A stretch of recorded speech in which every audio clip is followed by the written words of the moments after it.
topics and opinions expressed on the following show are solely those of the hosts and their guests and not those of W4WN Radio, its employees, or affiliates. We make no recommendations or endorsements for radio show programs, services, or products mentioned on air or on our web.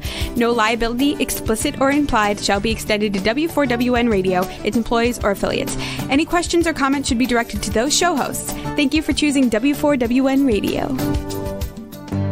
This is Beyond Confidence with your host, Divya Parekh. Do you want to live a more fulfilling life? Do you want to live your legacy and achieve your personal, professional, and financial goals? Well, coming up on Divya Parekh's Beyond Confidence, you will hear real stories of leaders, entrepreneurs, and achievers who have stepped into discomfort, shattered their status quo, and are living the life they want. You will learn how relationships are the key to achieving your aspirations and financial goals. Moving your career or business forward does not have to happen at the expense of your personal or family life, or vice versa. Learn more at www.divyaparekh.com, and you can connect with Divya at contact@divyaparekh.com. This is Beyond Confidence, and now here's your host, Divya Parekh. Good evening, folks, and I want to ask you all a question. You can reach out to me. One of the questions is, how are we doing? We are getting into spring. Well, in some parts of the country, the spring's not around the corner, but we already have our cherry blossoms out in North Carolina. So I just want to ask you, how are you doing? Reach out and do share. And if there's anything I can do to serve you all, please do not hesitate to ask. So as always, this is my favorite time. And thank you again for your support, for getting the books, because the profits from my books are going to experts and entrepreneurs impacted by COVID-19. As you can see, I've got both of my books in the back, along with several other books, and also a call to action if each and every one of you, or if not, even if it is 1/4 of us, if we could give from our hearts 1 hour. And it can be done in so many different ways, folks. Just help out for the sake of giving with no expectations, and see how we can turn around things so beautifully, touch more hearts, and make more connections. So today we have a very interesting mix of panel, and we will be talking about beliefs and breaks and a lot of different things. So welcome, Nina and Tim. Thank you. Thank you, Divya, for having us. Oh, it's a pleasure to have you both. So I'm going to invite you to share about yourself, Nina. Why don't you share what you do? Sure. I'm an ophthalmic surgeon. I'm a medical educator. I'm responsible for our academic division for ophthalmology at our university. I'm a founder of an organization I established to promote leadership education for healthcare professionals called Docs in Leadership. And I'm author of a best-selling book called Stress in Medicine, which really looks at a lot of the challenges and struggles that one faces in medical school and career, and also extending into some personal and professional experiences as well. Well, thank you for sharing that. And how about you, Tim? Well, thank you for having me today. I'm an author and a clinical hypnotist. I've been helping people to upgrade their operating systems in their mind, which frees them from limiting beliefs and anxiety and creates more inner peace. I've facilitated over 15,000 individual sessions over my 32-year career of studying us human beings, trying to help us overcome our own insecurities and live our best life now. And I'm excited to share what I've learned through that time. Oh, fantastic. Very impressive bios, both of you.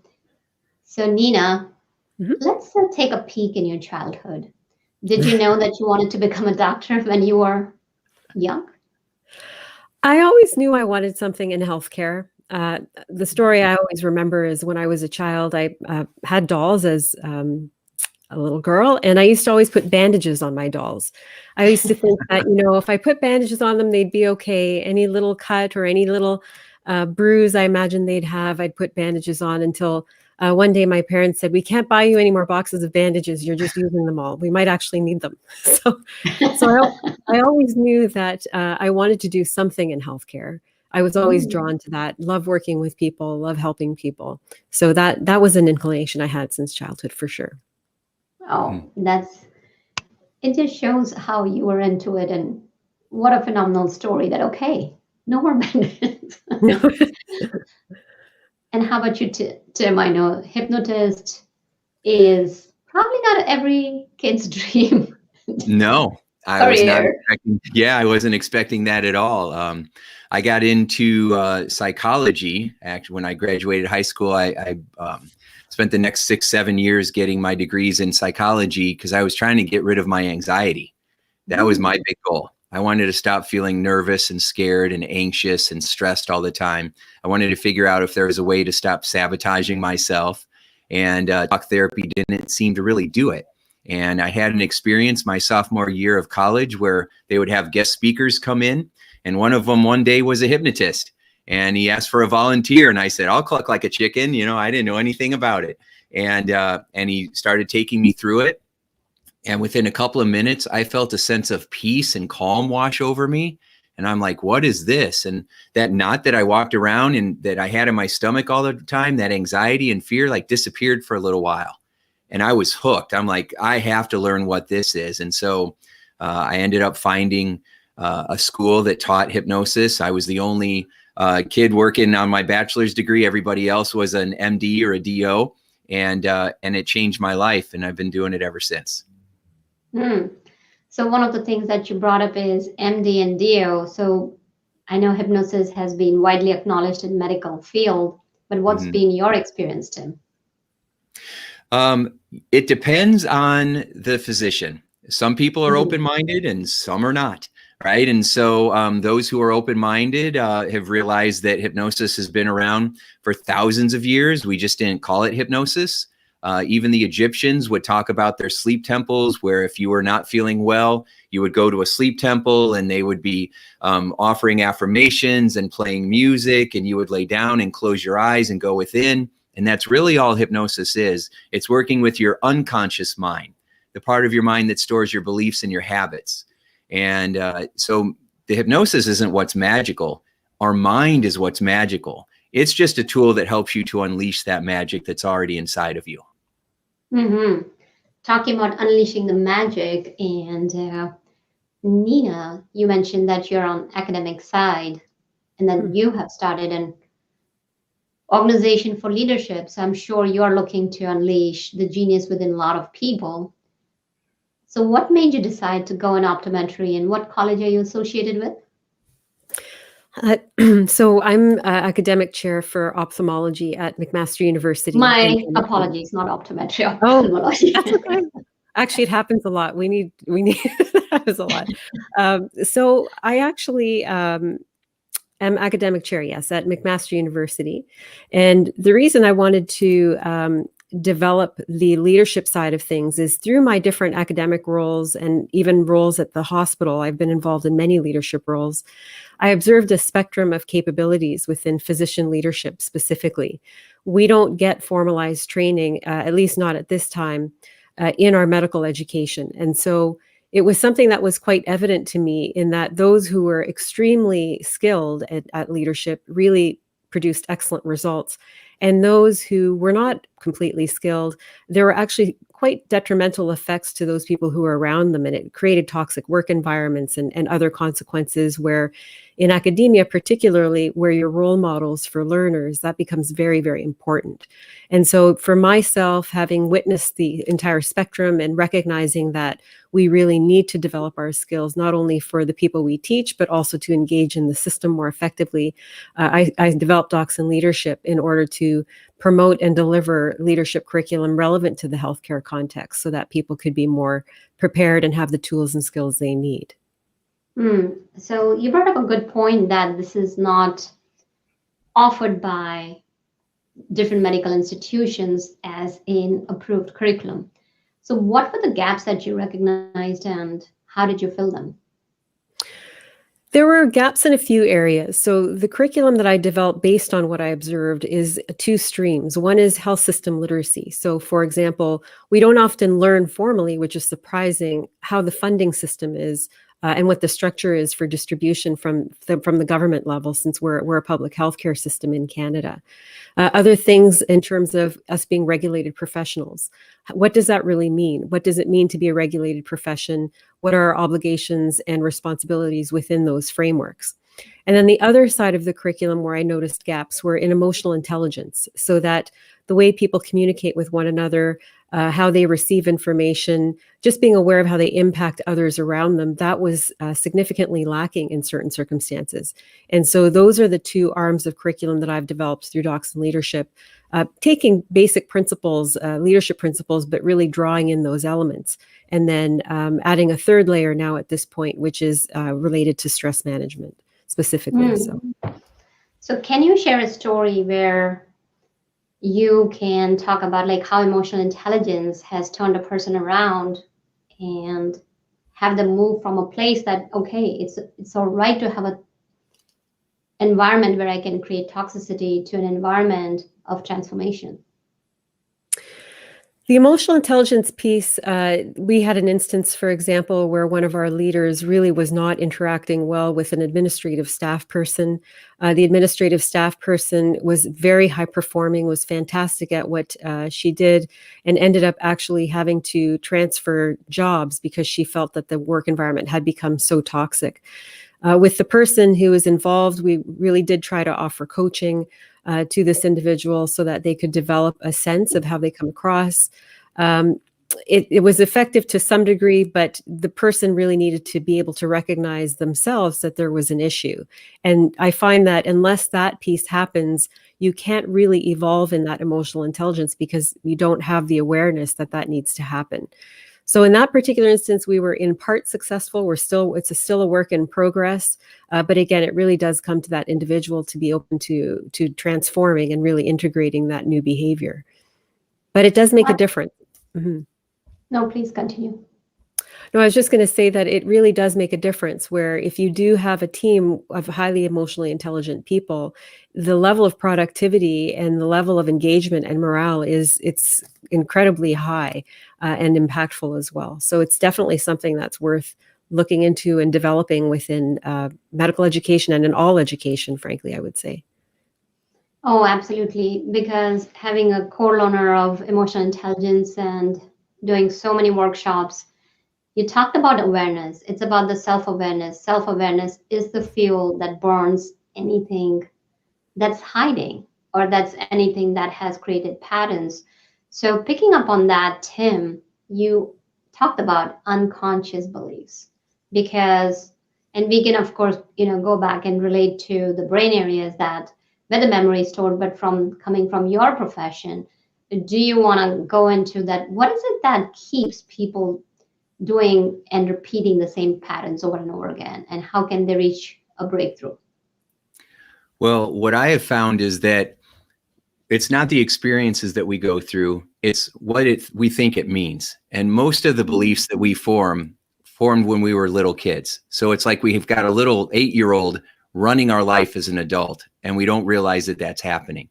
And so, I took these skills and these strategies and I brought them into hospitals. I brought them into corporate America and started training teams and also physicians and nurses. I taught verbal first aid and how originally I got brought into hospitals because doctors might only have a couple of minutes to talk to a patient. And what the administration found was that doctors that are liked by their patients don't get sued.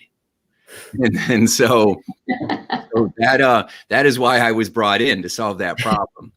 And instead of just trying to create awareness, I think what Dr. Nina said, which was so powerful, is that you've got to have the self-awareness and you've got to have the desire to want to change. A lot of physicians are trained that your feelings don't matter as long as you're good at what you do. That's the bottom line. And so there's always been a silent feud between doctors and nurses with the disrespect that is there, or even new nurses coming in feeling the disrespect of the veteran nurses that have been on the floor for years. And so there's all of that unspoken conflict and disrespect, which is driven by our unconscious beliefs. So if we feel like we're being threatened, or if we're going to somehow lose face, or if we're not seen as the all-powerful one, then that causes people to act out and hurt relationships rather than strengthening them. And that all comes back to the beliefs that we have that are running around like malware in our operating system, and people don't even know it's there. Mm-hmm. Absolutely. And what you talked about is not about what it is, it's what the meaning that we give. And that's where we always talk about perspective, that how are you looking at the situation through the same lens? If you take a look at a coin, on one side, it has got heads, and on one side, it has got something else, but it is still the same thing, looking at life through different lenses. So now let's say, Tim, somebody is running around with the 8-year-old belief that I'm not enough. How can that person find out about the patterns they have and tackle it? Well, there's two ways. One, by asking questions that will guide them to that. And then the other way is what I call the one belief away method, which is where I use hypnosis, but you don't have to use hypnosis, but we literally find the feeling that keeps coming up, the anger, the overwhelm, the fear, the frustration, whatever the emotion is that's presenting the symptom that people are feeling. You know, I keep procrastinating, or I keep fighting with my spouse, or, you know, I'm just stressed all the time. Well, we start with that feeling and we follow that feeling back to the very first time they ever had that feeling. And it seems like people, when they're driven, guided in that fashion, in a relaxed state of mind, they go back to a situation from when they were little and have an experience where that belief was formed. And what we do is we have them change the way that they're experiencing the situation so that they are feeling loved, feeling protected, getting what they felt they would have gotten or they could have gotten, but they didn't at that time. So we kind of reparent ourselves, give ourselves that love, that respect, that protection, that understanding based on the wisdom that we've gained as an adult, and take that back. And then we ask ourselves, what would we rather believe instead? You know, so just today, someone was said that I don't feel safe. You know, her guiding belief was I'm not safe. And so she was never playing life to win. She was always playing not to lose. How do I not get hurt here? How do I not get hurt there? And it affected her family, her marriage, her job, because she was always holding back until she couldn't hold it anymore. And then blah, it all came out at once, right? And so we upgraded that belief from I'm not safe to I am safe, I am loved, and I am confident. And it allows her to be able to step up and shine. And I've taken thousands of people through that process. So I know that she's going to have the shift that goes across all areas of her life, where she's going to start to feel more secure, which will allow her to show up in a new way, behave in a new way, and she'll start having new outcomes that will reinforce this new belief that I am safe and confident. Mm-hmm. So you touched upon people having beliefs, Nina, and you have mentioned something very beautiful, both of you, that people have to be ready. So let's take a look at, it's usually what is the current state, and then what is the desired state and the gap in between. So if you were to identify that, okay, they're doctors, they come with their own set of expectations, own set of, so as to speak, their community norms from the medical healthcare workers and other senior doctors and fellow doctors, what would you say are the current expectations or the baseline for doctors? And then if you take a look at that and then take a look at nurses, can you share with us from the perspective of a doctor and from the perspective of a nurse? I think that the expectations from both sides, there are some common expectations and then there's some differentiators, I think. From a common expectation side, we all want to do the best that we can for our patients. That is the first and foremost commitment that we have. And that is to optimize our knowledge, optimize our skill, and really deliver care the best way that we can with the resources that we have. And if we're limited in resources, we're still going to do the best that we can. I think that's universal of everyone who's a healthcare provider. From a physician perspective, because we're reared in a competitive culture when you're trying to get into medical school and then get into residency, there's also the motivation of the external measure of success, where you have to get top grades and you need to be engaged in so many different activities and be an award winner and do this and do that. So that becomes something that becomes very much internalized in how we perform and what we expect from ourselves and others. From a nursing perspective, it's also a giving profession. The level of competitiveness is there, but it's not in the same way when it comes to admissions to programs. So that I think from a nursing perspective, you're able to focus on the relational aspects more through your development, where in medical school, you're still very much performance-based from a measure standpoint because you're competing for that highly competitive residency program. So that, and then when you're competing to get a position when you graduate from residency, when you apply for a position at an academic center or in a community, you're competing against other people. There are limited resources, especially for surgeons. And so there's always that element of competition that permeates through everything that we do. The difficulty then gets to be with physicians who have very high expectations and nurses who have very high expectations. Physicians, while some by nature and by personality are very relational and higher on the scale of emotional intelligence naturally, for those who don't have that aspect of themselves developed as much, when you're dealing with nurses who are often in the relational phases because they deal with patients on a day-to-day basis, they have that continuity of care hour by hour, particularly for inpatients, there can be a collision of expectation from physician versus what expectations nurses feel are on the table. And so with that, if the communication skills aren't there and the value systems aren't balanced, where a physician if a physician doesn't realize that a nurse is extremely important and just as important as they are, but coming at it from different angles, that can cause a significant amount of conflict, which can be really difficult to overcome unless both sides are willing to come together, which I think actually should be led by physicians, because we are the ones who write the orders, and the nurses, they work with us to make things happen for our patients. So it's an interesting question because there are so many facets to it, but that would be my perspective on it. Mm-hmm. So going back to a little bit of a personal aspect here, what was it that made you decide to go and become an ophthalmic surgeon? For me, I always had an interest in eyes, actually. Ever since I was young, eyes have been the first thing I've noticed in people. I could never explain it, but that was definitely the case. When I was in medical school, when I was in high school, I actually was again drawn to optometry initially, actually.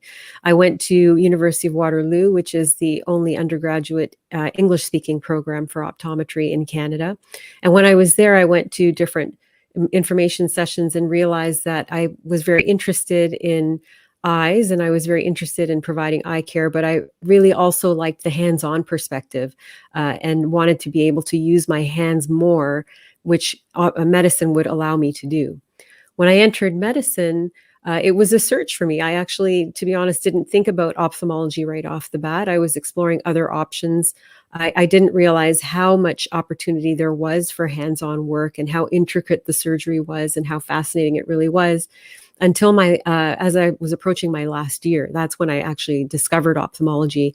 I was reintroduced to it by a project that I had to do. And as soon as I started reading about it, that interest in eyes and the ocular system just flourished. And I was fortunate enough to get research projects and electives, and everything fell into place to get references. And I was fortunate enough to get accepted into one of the most competitive programs in the country for ophthalmology. So, yeah. So, are you both open for some tough questions? Yes. Sure. Okay. So, and feel free to ask me same questions. This is not like just a one-way street. I'm like, okay, what about you, Divya? Feel free to turn it around back on me. So one of the things we talk about, right, here we are as experts, to me, walking the talk and acknowledging where our shortcomings is huge. And at any given point in time, I'm definitely open to sharing that I'm fully flawed. I'm perfectly flawed. So that said, if Tim, if I were to ask you, when you started working on other people, have you seen any of your belief that you'd be willing to share that you had, and how did you overcome it? Oh, yes. I love how you said perfectly flawed, because we are all perfectly flawed. So that person that I mentioned that I was coaching this evening, she said, I just hope that you can fix me. And the first thing I said was, well, there's nothing to fix because you're not broken. You're already whole and beautiful and amazing the way that you are. You've just got some malware, some beliefs that are affecting the way the programs are running. And when we remove that, your natural brilliance is going to shine through. And so I was really impressed, because the first belief that you brought up, Divya, is the fear of not being good enough. And I find that that is like the fundamental fear that drives human insecurity, that I am not enough. And because I'm not enough, I won't be loved. So how do I get love? And then we start developing all our dysfunctional coping strategies to try to figure out how to feel loved, how to be validated, and all the other fears that us humans seem to have. The fear of rejection, the fear of failure, the fear of embarrassment, the fear of humiliation, the fear of, failure, the fear of failure, the fear of stuttering and not being able to get the words out in an interview. All of that, all of that comes from that fear of not being enough. And I had every one of those fears. And so as I was you've all had this experience when you're working with somebody else and you're helping them to heal, you're healing with them. And so I've had that for years, where I feel like I'm actually coaching myself in that chair. And maybe that's how God has it set it up. So yeah, it was always those fears of not being good enough, not being able to be who you really are. We hold back, we procrastinate, because we're just afraid that we're going to be let down or someone's going to reject us. But when you shift that and you just keep shifting those fears and focusing on, what do I want to believe? How do I want to show up? It's not what shows up, it's how you show up. So how do I want to show up today?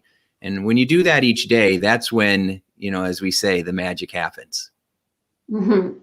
You said it. That's when the magic happens. And I want to share one of the things that I love helping people. And as part of that, one of my wonderful flaws, I call it wonderful flaws because I did end up helping people and impacting people, driving impact and making a difference. At the end of the day, and this was a few years back, I started finding that I was burning out, because you only have this much pool of energy that can go around, and you can only stretch it so much before the elastic breaks. I would not say no to people. And then as slowly, interestingly, like you talked about your client, one of my clients had a similar issue, not laying down the boundaries and not saying no. And you're so right that when you are helping other people, you heal and you get the share of the coaching. And I realized, I'm doing the same thing. And before we continue the conversation, I need to put frameworks and boundaries in my own life, because if I'm not practicing, how am I able to share that with someone else with conviction that it can be done? And how can I be there for them? And I started putting boundaries, and it was interesting that same people just took it. And there was no dissension, or maybe that lurking fear that I had is, oh, what they will think, will it impact the relationship? Right. Nothing happened. It was all that, it fell into place. And so definitely you are right on, Tim, that coaching or helping others brings its own fair share of healing to ourselves. So Nina, as you were maturing into a mature doctor, what were a couple of areas that you didn't realize that you needed work on, and then you found out, or the other way around, you may have known it, and then how did you work on it, and where are you right now? For me, I think one of the things that I have realized over time is it's actually related to what Tim was saying. It's related to what you've been saying, where you always have that feeling of am I good enough and am I doing everything that I can, um, based on the idea that I have to do everything perfectly. And I really struggled with perfectionism, in the sense that if anything went wrong, even the slightest, it eliminated and diminished everything else that I had done. And I became blind to everything, and I would focus in on the thing that went wrong. That was something that I really struggled with more than I actually realized. And I think that dates back to even when I was in high school, and university and all of the phases. But I don't think I consciously realized that until, to be honest with you, till I wrote my recent book, where I was working through a lot of the stresses that I was seeing medical students and residents going through now, which reflected to me what I had gone through. And, similar to what you say, when you heal other people, you heal yourself. You write the books that you need the most for yourself, I think. So for me, it was really about redefining what does success mean to me, and how am I going to connect with that in a way that doesn't make me feel as though I'm inadequate, or I'm not doing what I should be doing, or I'm not good enough, or I'm not worthy of, whatever praise someone's giving me, even though I see the evidence of it externally, but I'm not internalizing that. So that's been something that I've struggled with more than I realized, for many, many years. And it's only now where I realize that, I was raised in a way to look at how much effort you're putting in, and that's what matters, and the results will follow as they do. And it's only recently that I've really been able to connect with it in a way that is not making me question myself in ways that I was, more than I realized, like I said, right up until fairly recently, actually, despite all the things that I've done. It actually doesn't really go together. But it is something that has definitely come to the forefront for me.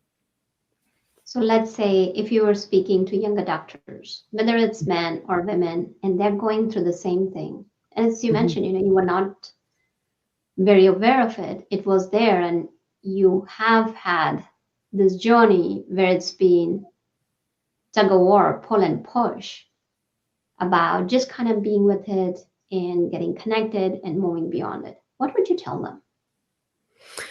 I would tell them that it's very important to recognize that you're human and you're not expected to be perfect, that you can control the effort you put in, you can control your intention behind things, but ultimately, what defines you is the sincerity with which what you do things. And so if something doesn't turn out the way you want it to, that's okay. We all make mistakes. Mistakes happen.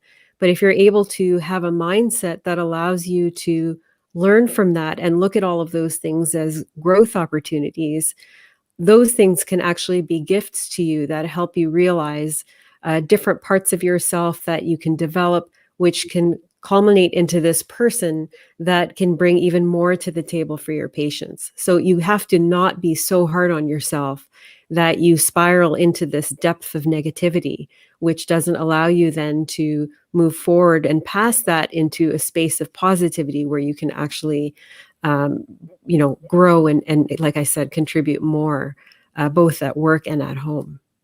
Mm-hmm. Contribution. And it's so amazing that when we shift that focus from ourselves onto others, it's almost like the frame remains the same and you're just changing the picture. It's just so fascinating. And Tim, with your background and both in psychology and hypnosis, let's say there are these younger versions of you, young folks who don't have the experience that now you've had, and they don't have the opportunity to become hypnotists. They could be just working away in some corporations. There could be folks working remotely and students. I mean, it could be anyone. Mm-hmm. How would you tell them? Because both of you brought up a really good point early on in our conversation, that it's not only being aware, but it's the willingness to accept, commit. That's when you change. So how can, first of all, people become aware? And then secondly, if they're not willing to make the change, make that shift. So people in general are only really willing to change or adjust their approach if they've had enough pain, if they're not getting what they want, if they're feeling frustrated, or if they've had a level of success and suddenly feel unfulfilled. Like, is this all there is? I've worked my whole life to get here and now I'm here and I'm like, right? And so if there's a level of discomfort that is in their mind is greater than what they think the discomfort would be if they changed, they'll become more open. So that's what we talk about when we say, when you're ready. It means you're frustrated enough, or you're being held back, or you're not feeling fulfilled in some way. Then you'll be open and willing to take a look at what's going on. Now, I find that there's 3 phases to a breakthrough. And phase 1 is resistance. So even if they're ready, they still might be resistant to the feedback they get. They might take it as criticism instead of as helpful feedback. And so often even, people will come to me and they'll say, I want to achieve this goal. And then especially early in my coaching career, then they would act like they would do everything they possibly could not to achieve the goal. And so I realized that was just resistance, because there's lots of fears in people's mind. One of them being, what if it gets worse? What if I let go of my control or of my perfectionism or of whatever, and then it gets worse? And so there's resistance. Step 2 is confusion. So they maybe let go of the old belief, or they start to let go of the old way of reacting to life, but they haven't really bought in fully to the new way yet. It's still fragile. They don't quite believe that, okay, now I fully love myself, or now I'm confident. They don't quite believe it because they haven't had enough experience yet or new references. So they're kind of in the middle.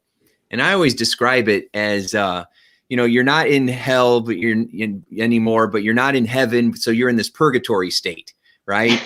And most people, because they're in that purgatory middle state, they don't know how long they're going to be there. So they just go back to hell because at least it's warm. and so, purgatory, right? Yeah. So if you can hang in a little bit more, hang in just a little bit more, you get to heaven, nirvana, enlightenment, whatever it may be, satori. And so that's phase 3. That's the breakthrough. Mm-hmm.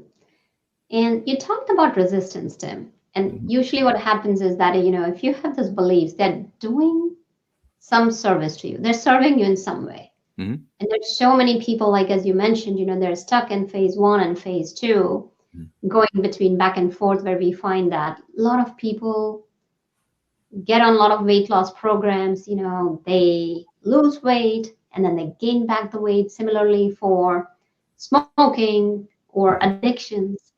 Yeah.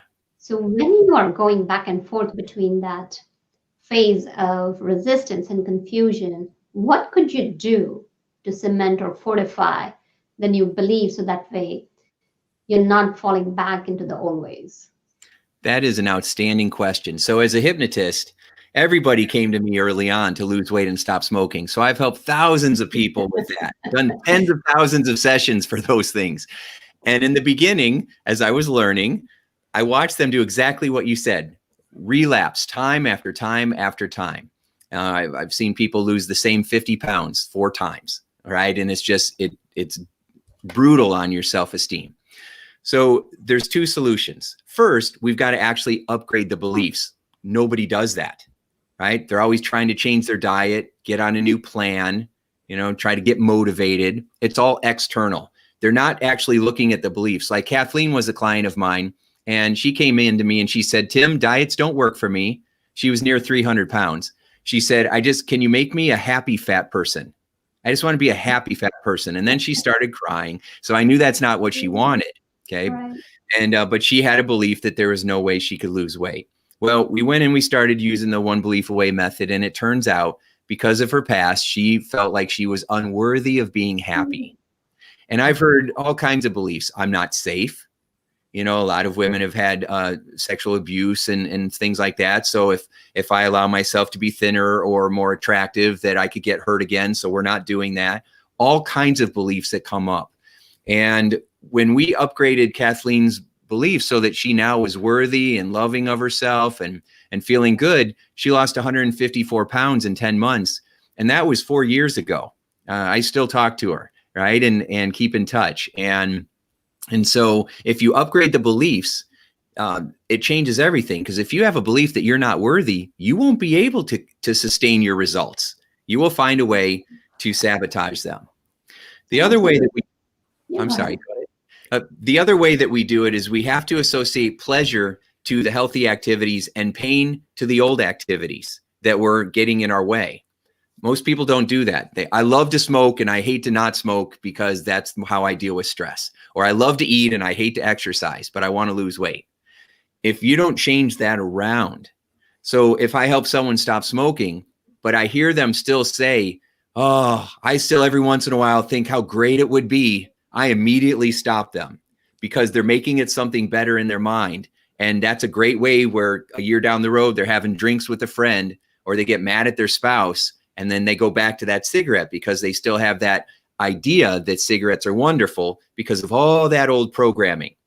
And so by the Marlboro Man who died of cancer, right? So we have to change those images around. So we're associating pleasure to eating healthy or feeling relaxed or breathing fresh, clean air, and pain to the stuff that was actually causing pain. And when you upgrade beliefs and you create the right neural associations, then that's how you get lasting results. Absolutely, because brain is designed to avoid pain, even above pleasure. So talking about that, Nina, you have had experience with your doctors and experienced resistance from them. How have you, do you have a story or two where you were personally involved, where you were able to bring about the shift? Yes. So my role is, I've been an academic, I've been a medical educator since 2005. And so with that, I've been involved with medical students and residents in coaching and mentorship roles. And one of the students that we had was very, very hard on themselves in surgery, particularly. That's always a very, very challenging skill for people to learn, especially on the eyes, because the potential outcomes are devastating, where you can actually blind someone. And yet the procedure is so intricate and delicate that things can go wrong very quickly and quite significantly. So this particular person was very, very hard on herself. She was very hard to even make the basic incision that was required to even just start learning the procedure. And so it took hours of coaching to help her recognize that you can't strive for perfection right off the bat, that these skills are learned, and perfection is never the goal, in the sense that you want to do the best that you can. And that's going to look different every time, because each eye is different. Each patient is different. Each malady is different. And so depending on what that circumstance is at the time, you can't have an endpoint that's defined as being perfect, because there is no such thing. You can have an optimized outcome or an optimized procedure, but again, that's something that's variable. So you never really know what that perfect is going to look like. So don't hold on to that. So with many hours of coaching, having her redefine what success means, having her redefine what her approach should be to it, shifting her mindset and shifting her belief of what she sees herself as a surgeon, all of those things were really helpful in having her move forward. And ultimately now she's in practice and she's a high volume surgeon, and she's overcome a lot of those things, which has been wonderful to see. But it took time and effort and persistence and willingness on her part, and the support from my part to be able to help that develop. Absolutely. It's an exchange of energy. You were patient, she was willing to learn, and look at the transformation that happened. Mm-hmm. So that said, we are at the end of our show. So Nina, I'd love to invite you to share how people can get in touch with you and share the name of your book and where it's available. Oh, thank you. Yes, so I can be emailed at nina@docsinleadership.org. I do have a website, www.docsinleadership.org. And the name of my book is Stress in Medicine, Lessons Learned Through My Years as a Surgeon from Med School to Residency and Beyond. And it can be, it's available on Amazon. Oh, and thank you fantastic. very much for the opportunity to be on your show as well. Oh, thank you for being here. It was a pleasure. And Tim? Yes, thank you. So I have a book that I just released with my friend Dr. Joe Vitale called One Belief Away, and you can find that on Amazon. And I have a brand new program called The Power of Your Unconscious Mind that really tells a lot of amazing stories about how to use the power of your mind to create your life by design. And all of your listeners can get a free VIP copy by going to powermindsetprogram.com. That's powermindsetprogram.com. And I just want to say thank you as well. It's obvious that you are full of wisdom and you've dedicated your life to helping to shine light in this world. And so it was a real pleasure communicating with both of you today. Oh, it was a pleasure having you, Tim, and thank you for your kind words. So thank you, folks. Keep doing what you're doing and helping others. The world needs that. Thank you, listeners, for joining us, because without you, the show would not be possible. Do reach out to us if there's any way we can support you or bring you experts that would make your life better. And last but not the least, thank you, Rebel, for making the show possible. And until next time, take care. Thank you for being part of Beyond Confidence with your host, Divya Parekh. We hope you have learned more about how to start living the life you want. Each week on Beyond Confidence, you hear stories of real people who've experienced growth by overcoming their fears and building meaningful relationships. During Beyond Confidence, Divya Parekh shares what happened to her when she stepped out of her comfort zone to work directly with people across the globe. She not only coaches people how to form heart connections, but also transform relationships to mutually beneficial partnerships as they strive to live the life they want. If you are ready to live the life you want and leverage your strengths, learn more at www.divyaparekh.com. And you can connect with Divya at contact@divyaparekh.com. We look forward to you joining us next week, Monday, 8 p.m. Eastern Time.